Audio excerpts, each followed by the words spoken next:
And now, the moment you've been waiting for, the national competition of Last Story Standing. Now, here's how it works. NSA members from around the country submitted their best stories. Over 320 contestants from 25 chapters entered the competition. And here they are, the final three. They'll each take the stage, one story, 5 minutes, no props, no plot twists. But first, we want to bring out NSA's Last Story Standing Committee, who will provide feedback for each contestant. First, a master of message clarity and executive presence with 4 decades in the communication trenches, Mike Bryan. Next, a Hall of Fame speaker, former NSA president, Cabinet Award recipient, and the gold standard in presentation coaching, CPAE, Patricia Fripp. A mindset chef who serves up transformation with a side of real talk, CSP, Frank Kitchen. And another Hall of Famer, storyteller who proves that laughter is a strategy, CPAE, Kelly Swanson. Please take your seats. Now remember, this dynamic committee is here to provide us with fun and laughter and a bit of feedback for each contestant. But remember, they are not judges today. You are.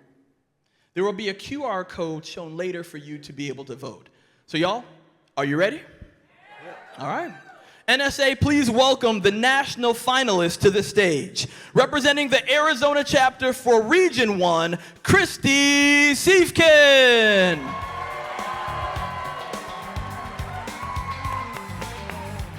And representing the St. Louis chapter for Region 2, Quincy Moore.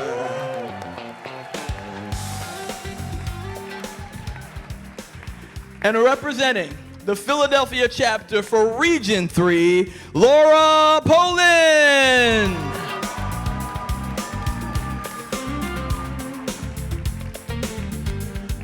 Champions, take your seats. All right, champions. Just a few rules to go over. Now, also for y'all. You have 5 minutes from your first word to your last. The speaker timer will start the second that you start talking. If you go over 5 minutes, we will yank you off the stage. No, I'm joking.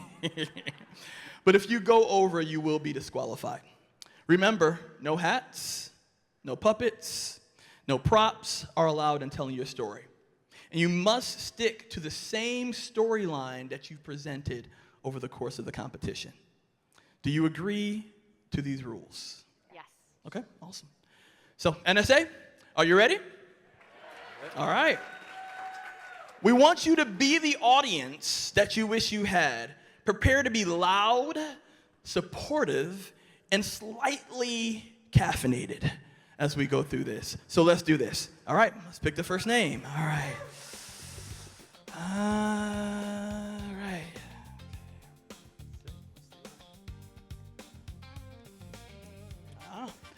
All right, here we go. Our first contestant is Kristy Siefkin. Guys.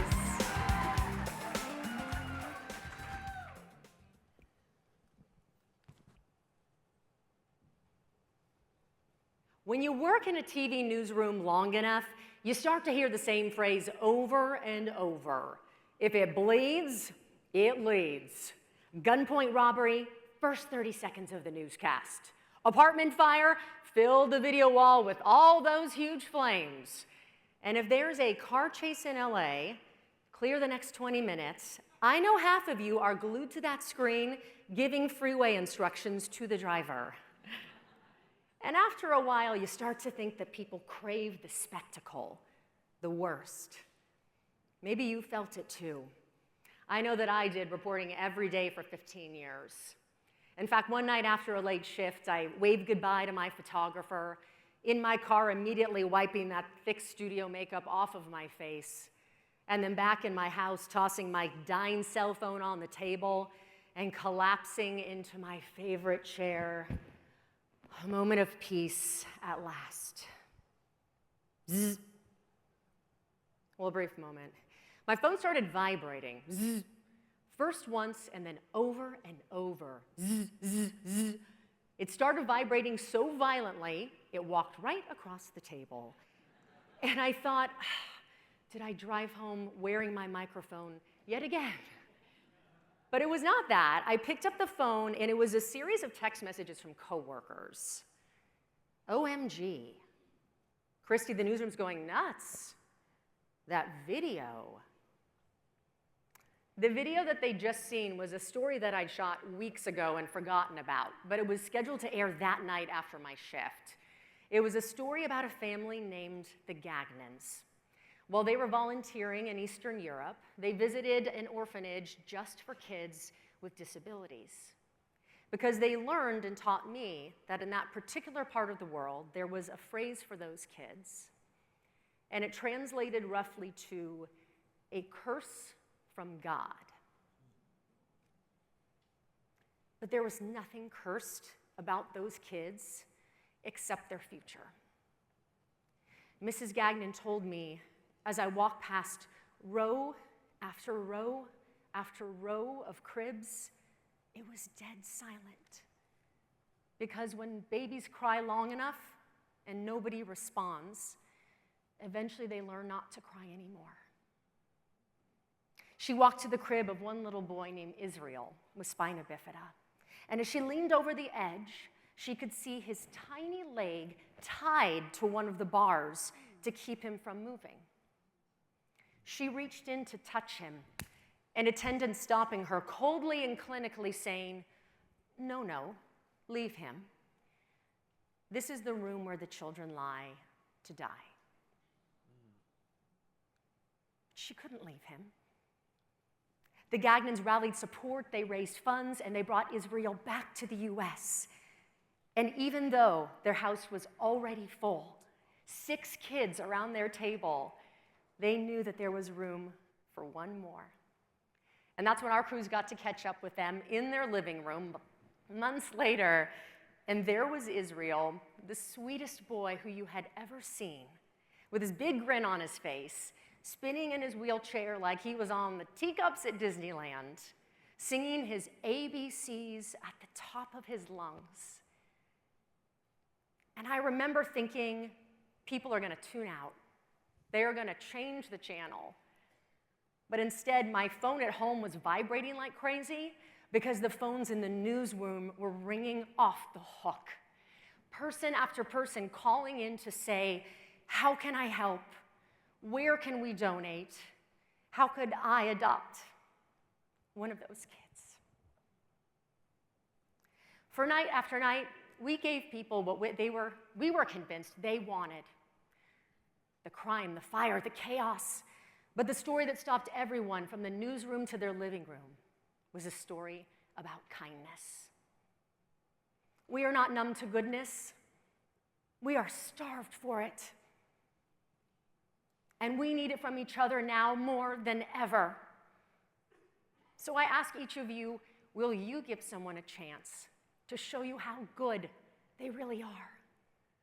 Because although we lived by that phrase, if it bleeds, it leads, we were wrong. And I was wrong.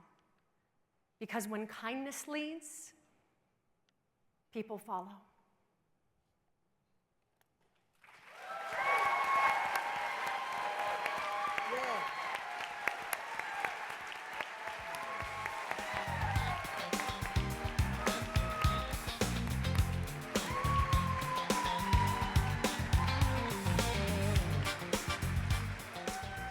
Wow. All right. So judges, Kristy. Wow. Thank you. All right, judges. Kelly. As we all held our breath as she got to that last second. Rolling.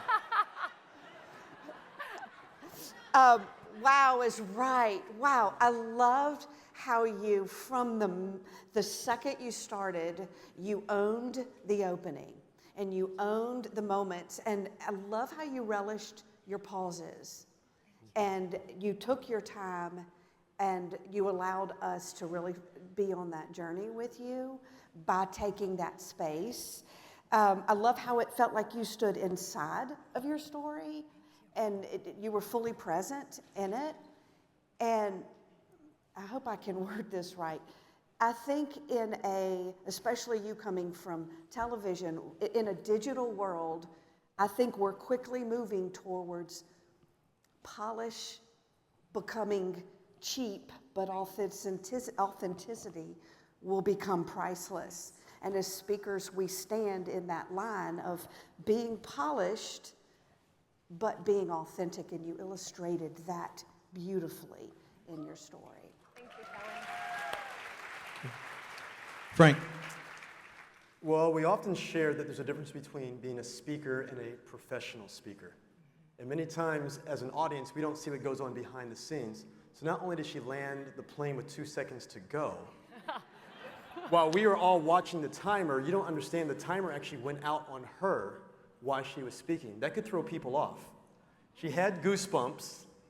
She couldn't see the timer, but she still performed as a professional, and that's what this business is all about. Thank you. Patricia.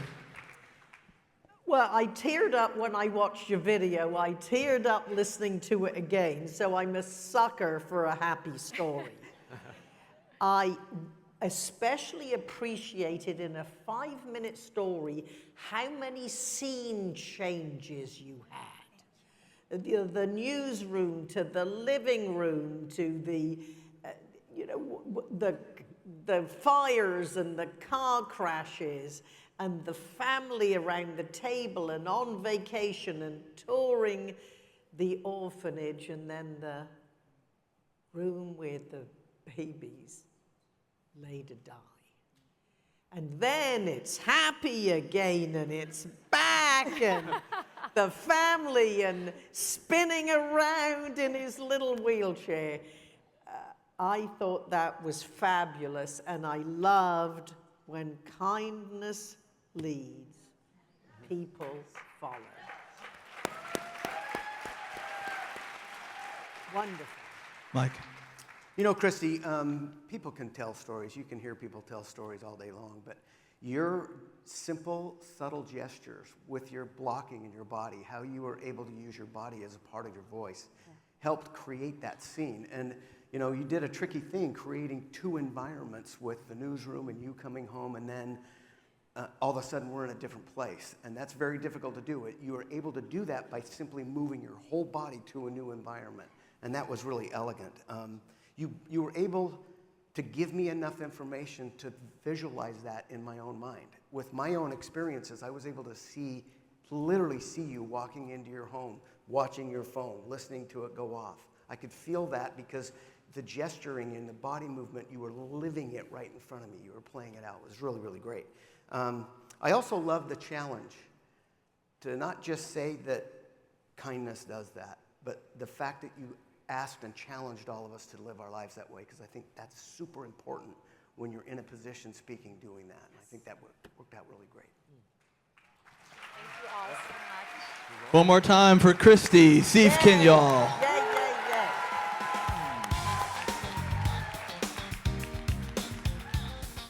All right. Woo. Mike. All right, down to two. Left or right? Left or right, y'all? Middle, thank you. All right, I heard left a lot. All right. Let's see who our next contestant is.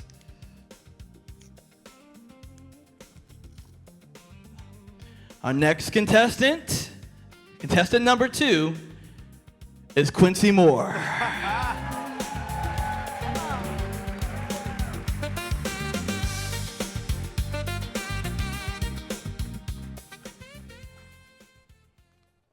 Sometimes one moment can reveal the burdens of a lifetime. I didn't meet my father until I was 16 years old. And just 2 months later, he was gone out of my life for good. In that moment, something broke on the inside of me, and I knew I had to protect myself from this man. Now, as of 7 years ago, I hadn't seen or spoken to my father in over 29 years. My mother called to let me know that my aunt, my father's sister, had passed away. And she was the only one that ever treated me like family out of him and his 3 siblings. So I had to go pay my respects. So I show up to the funeral. I find a back entrance. I sit in the last row in the last seat. The procession of the family begins, and I begin to think, I'm not included. Then they read off my aunt's obituary. They name off all of her nieces and nephews, and I'm not included. Then they announce that all the pallbearers are also her nephews, and I'm not included. Now you've got to understand that I battled the voices of rejection and abandonment for my entire life. And in that moment, they were loud and clear. It's like you don't even exist. I told you, you're nothing but a bastard. Funeral ends, I'm heading right to that back exit to get out of there. Once I got to the door, my Heavenly Father speaks. And he says, if you walk out that door, you will regret this for the rest of your life. So I took a step back, I looked at my wife, and I said, I got to go say something to him. And she said, whoa, whoa, whoa, whoa. What are you going to do? What are you going to say? And I said, no, I'm not angry at all, but I'm done hiding. So I get in line. There's about 6 or 7 people waiting to shake hands with my father. As I step in the line, there is a trembling on the inside of me that I can't even begin to describe to you. It was like I was a 5-year-old boy all over again, needing, wanting his father. And the closer I got, the worse it got. And the closer I got, the worse it got. Now there's one man in between my father and myself, and the trembling was so bad that I thought I could pass out. Then I felt a hand in my back. And when I turned around, there's no one there. My Heavenly Father speaks again, and he says, I've got you. I've always had you. Now it's the moment of truth. I'm face to face with my father after all these years. He looks at me, I look at him, he sticks his hand out. I go in and shake his hand. He leans in and he says, now what's your name again? He didn't even know who I was. And I said, it's Quincy, your son. And the man looked as if his biggest secret was staring him in the face. Okay, all right, man. I said, listen, man, I just needed you to know that I'm good. I'm really good. And as I turned to walk away, my Heavenly Father spoke one last time and said, you see, all those years you thought he didn't want you, when the truth of the matter was I kept you from him. You belong to me.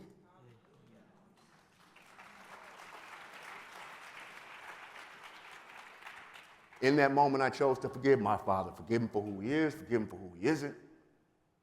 And as soon as I forgave him, every weight that tried to crush me and destroy me lifted off me. Every shackle that tried to keep me enslaved and in bondage fell off me. My wife looked at me and said, my God, what are you feeling? And I said, freedom. Maybe there's somebody out there you need to forgive. Know this, the forgiveness isn't for them, it's for you. I can promise you, within the power of forgiveness, there's freedom.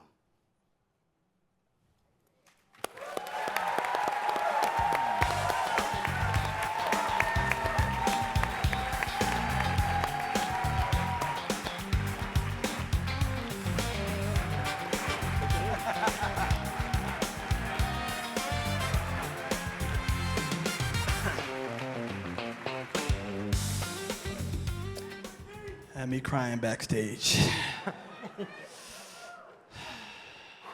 Great job. Frank. Well, I don't know what I can say that a standing O doesn't say, but I'll say this. The reason we put together this competition is to show that stories are how we connect with an audience. In these world of facts and figures and AI, it's heartless, it's soulless, but it's our stories of connection that takes us back to either wanting to have that father-parent figure in our life or understanding not having it. And for me, I wasn't connected to my father for 20 years. So that story hit me, and your word choice allowed all of us to be in the story because we've all felt rejected, we've all felt abandonment, we've all felt at some points that we are nothing. I mean, some people are getting that this year. And that drew us in, but you didn't hit us with just a negative. At the end, you gave us that call to action to recognize if we step up and take the opportunity, we can achieve freedom. So thank you so much for empowering us to just go out and do great things in our lives. Patricia. It's a very dramatic story, and we're all glad it has a happy ending and that you were the bigger man. I loved a lot of your phrasing, you know, battled the voices of rejection. And, you know, I've got you, I've always had you. And all these years you thought he didn't want you. I kept you from him. You belong to me. You know, every weight that's been trying to crush me, and, you know, great pausing in exactly the right moments, and then, of course, the freedom in the power of forgiveness. Very good scripting and phrasing. Thank you. Mike. You know, it's a very touching story, and it's opening you up a lot. It's very, very open to everyone, and you're vulnerable about it. Your vocal variation was amazing, and I wish I had a deeper voice that I could move like that. But you were able to capitalize on those pausing moments that gave everybody in that room a chance to join with you and step right into that. When you stop, we all stop. We live and breathe that moment with you, and that builds that tension that makes it even more powerful. Your body language was amazing, being able to show when you controlled them in a way that they weren't too over the top, because some people just get them loose and they get a little bit. When you bent down and started lifting that, watch the audience. You saw the audience all react to that. They knew exactly what you were talking about. And had you not gotten down and shaken, it wouldn't have been as impactful. You did that exactly how you should have.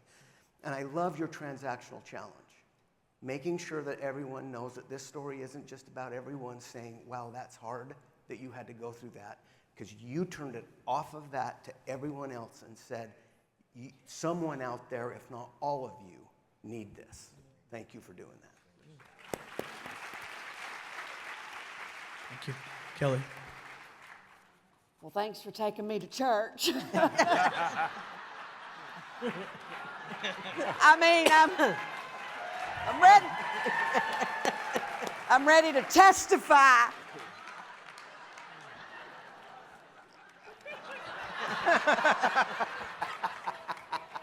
You make the case for scripting a story. A lot of us think with some of our stories, oh, we got it. We can just wing it. This is just the story. And I know the labor you put into every word, into every choice you made.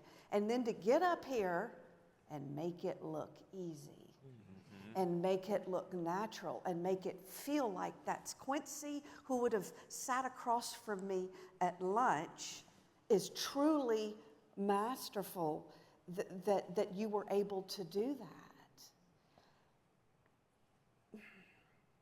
You also remind me that scaling and IP and content, yes, that's all important, and data and research, and all of that matters, but being able to make someone feel seen in a broken world,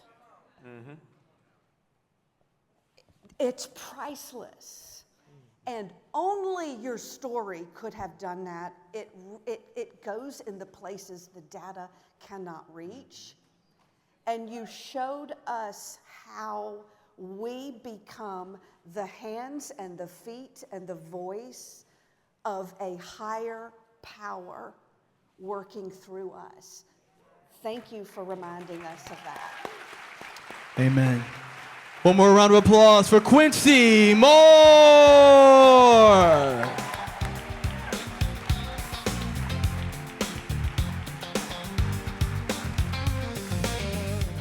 All right, Mike. I don't know who this is going to be. This one. Can we get a drum roll? This one. See who this is going to be. Who says we don't build drama here? Eat your heart out, Netflix. All right. Contestant number 3, our final contestant, is Laura Polin.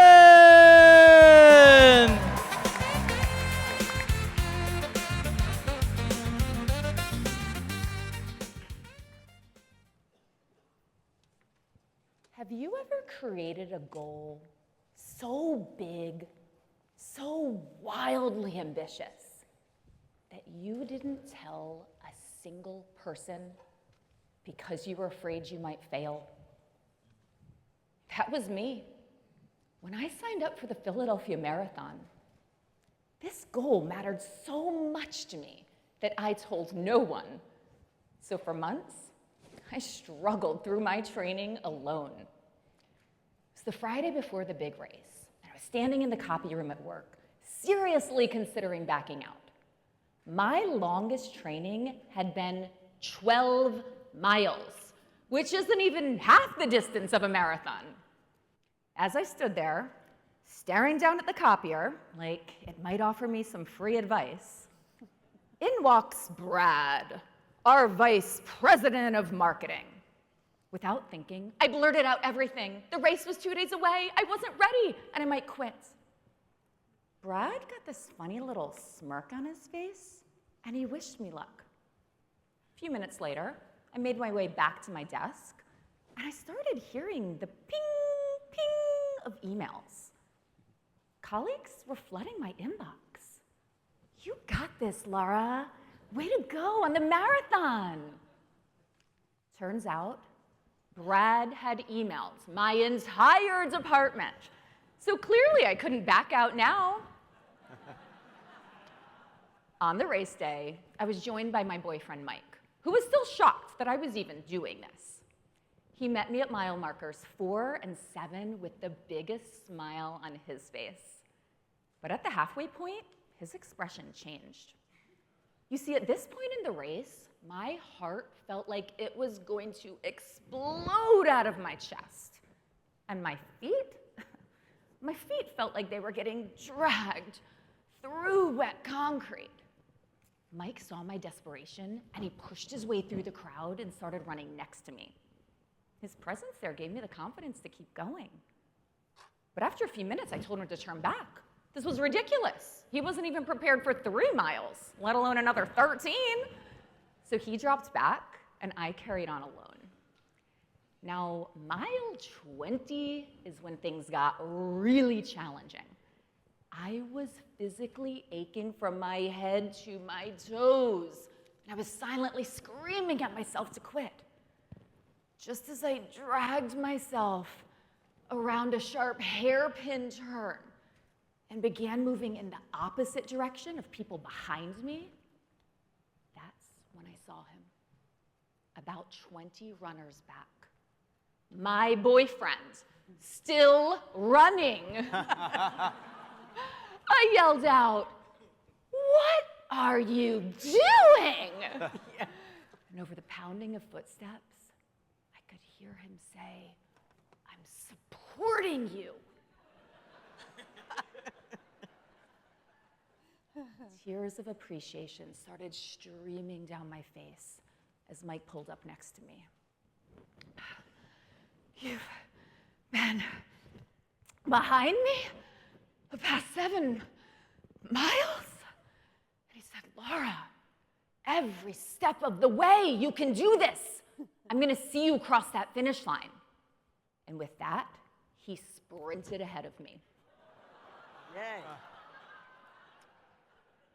In that moment, something inside me shifted, though. I wasn't tackling this big goal alone anymore. I was finally letting people in. The thousands of cheering fans, my coworkers back at the office, even Brad. When I crossed the finish line that day, I learned something that I have taken with me for every single big goal I have ever set since. And that is that courage will get you started. Determination will keep you going. But it is support that carries you over the finish line. Also, the biggest lesson I learned that day is that, ladies, if you find a man willing to run a marathon for you, in khakis and loafers nonetheless. Oh yeah, marry him.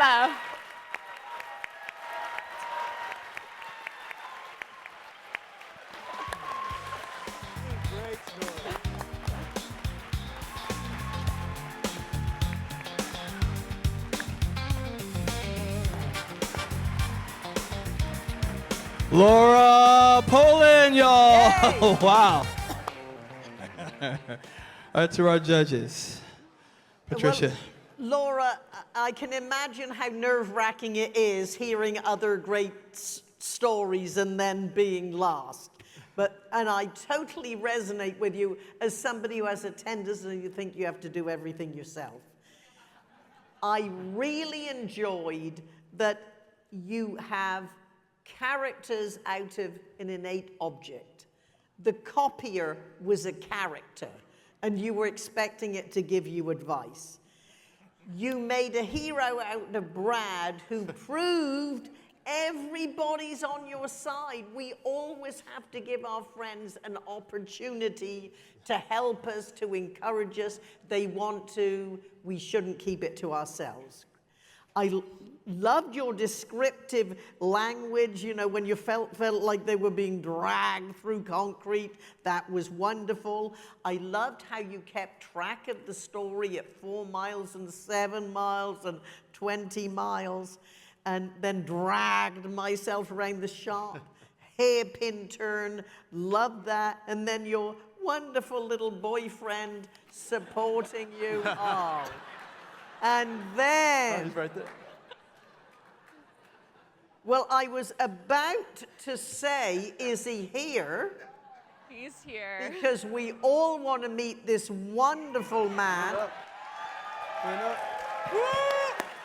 Yeah!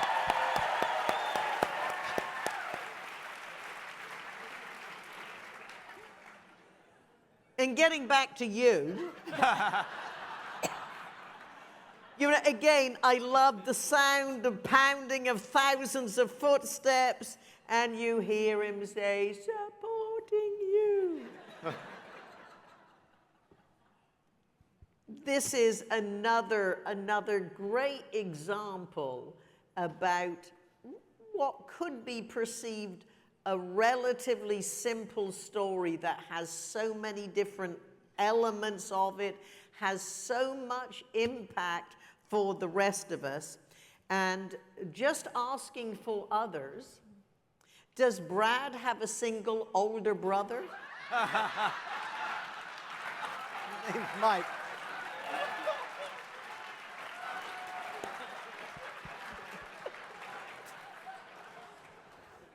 Great. Mike. Okay. You know what I thought was really great, Laura, is when you started the story, for the first few minutes, for a few seconds there, I felt like you were just telling me the story. The way that you were really intimate with your voice was softer, you were kind of whispering that, have you ever had to do this experience? And you were kind of inside my head, making me feel like, yeah, I get that. That was great to set up that intimacy with me, thinking I'm going to follow this story through because I want to support it as well, right? And then I hope everybody saw how great these three people were at using their body gestures and their body language to tell the story. I'm nearly deaf, and those help me incredibly understand what's going on. And all three of them did a really good job. Yours were great. They were subtle. They were right on cue. Perfect, perfect. Now, it's Mike, right? Yeah. Awesome name, first of all. Second of all, let her win, mate. Yeah, yeah. Great job. Thank you, Laura. Thank you. Thank you, Mike. Kelly. It was even good from the back. Yeah. True signs of all of you being masters when I cannot even have to see your face and I'm riveted. And how quickly the pendulum swung. We went from church to a marathon into a business setting, and now we're in my wheelhouse with marathons.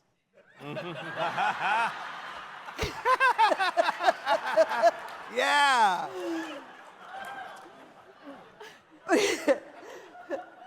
You want to be in my marathon if you're the guy following. Sorry.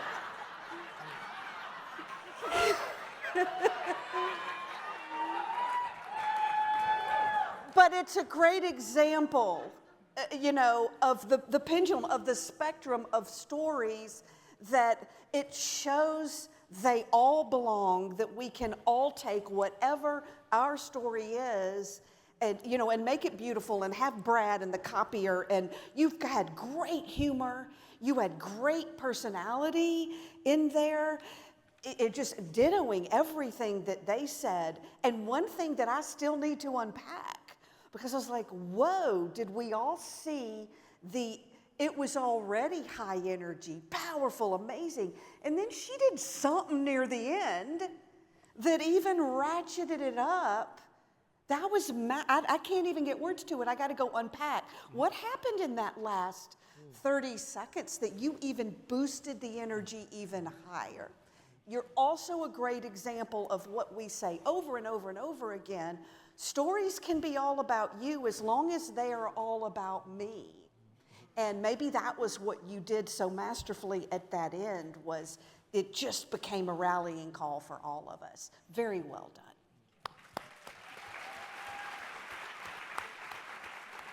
Frank. So, Laura, standing O. I mean, you truly put, quote, the ring on it, right?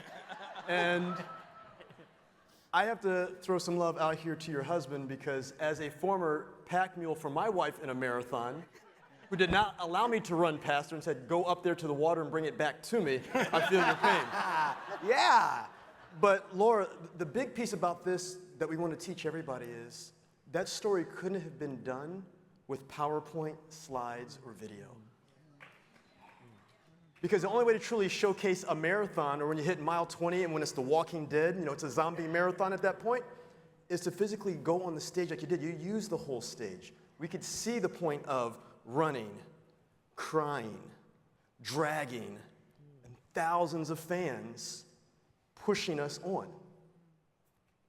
And that's what we have to recognize as speakers, everyone. There's going to be points where we don't have the technology to help us out, and the ultimate prop is our body, our vocal language. That's what makes the connection, because they say when it comes to communication, our eyes are the first thing that we communicate with, that lets us understand the emotion or the importance, and you did that through your entire program. Congratulations. One more round of applause for Laura Polin. Woo! Y'all, weren't they not phenomenal? Yes. Yes! And just like that, we've reached the end of our storytelling showdown. Contestants, would you please stand? All right. One more big round of applause for our contestants.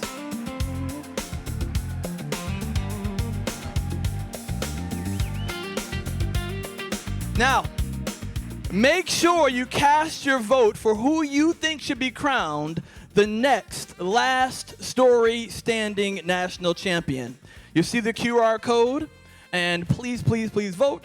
Committee, would you please stand? Let's give a huge round of applause to our committee, our esteemed committee.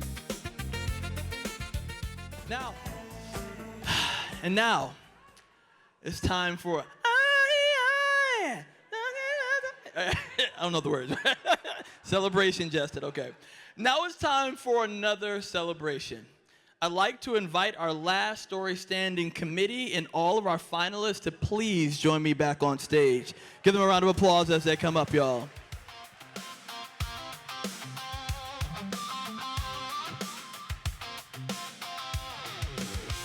Yes. Now, I don't know about y'all, but that was some hard voting. That was really, really, really hard voting. All right, the finalists, I want you all to come stand center stage based upon the order of which you spoke. So Kristy first, Quincy, and then Laura. All right, you can Quincy, you put it right here. Woo! All right, yeah. Just making it to the stage is an incredible accomplishment. And now, the moment we've all been waiting for, the 2026 Last Story Standing National Champion. Drum roll.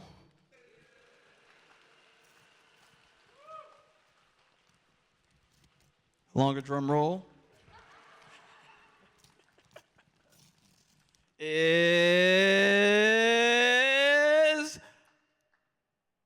Quincy Moore.